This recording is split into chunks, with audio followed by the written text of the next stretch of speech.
بسم اللہ الرحمن الرحیم۔ السلام علیکم ورحمۃ اللہ وبرکاتہ۔ جی دوستو، آج میں میلاد کا لنگر کہاں سے ثابت ہے اسی حوالے میں آپ کو بتانے والا ہوں کہ حضرت سیدنا انس رضی اللہ تعالی عنہ سے مروی ہے کہ پیارے آقا صلی اللہ علیہ وسلم نے اعلان نبوت کے بعد اپنا عقیقہ کیا تھا۔ اعلان نبوت جو پیارے آقا صلی اللہ علیہ وسلم نے کیا وہ 40 سال کی عمر میں کیا۔ تو پیارے ساتھیوں، علامہ جلال الدین سیوطی رحمۃ اللہ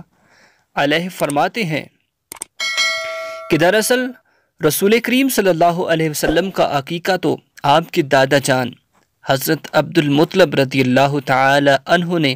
آپ کی ولادت کے 7ویں دن ہی کر دیا تھا، اور عقیقہ چونکہ دوسری مرتبہ نہیں ہوتا، اس لیے نبی پاک صلی اللہ علیہ وسلم کا یہ عمل اس کے لیے شکرانے میں تھا کہ اللہ پاک نے آپ کو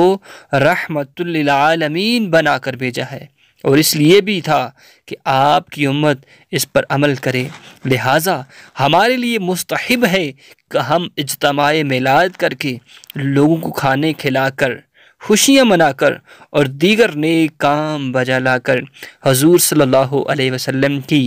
آمد و ولادت پر اللہ پاک کا شکر ادا کریں۔ سبحان اللہ۔ تو کیسا پیارا فرمان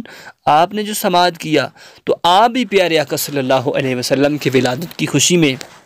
گھر میں اچھا کھانا بنائیے اور تلاوت قرآن پاک کیجیے، اور خوب درود پاک پڑھ کر پیارے آقا صلی اللہ علیہ وسلم کی بارگاہ میں نعت رسول مقبول اور درود و سلام پیش کیجیے، اور اپنے گھر میں پورا سال اس کی برکتیں حاصل کیجیے۔ اللہ رب العزت ہم سب کو حضور کے اسوائے حسنہ پر عمل کرنے کی توفیق عطا فرمائے کہ نثار تیری چہل پہل پر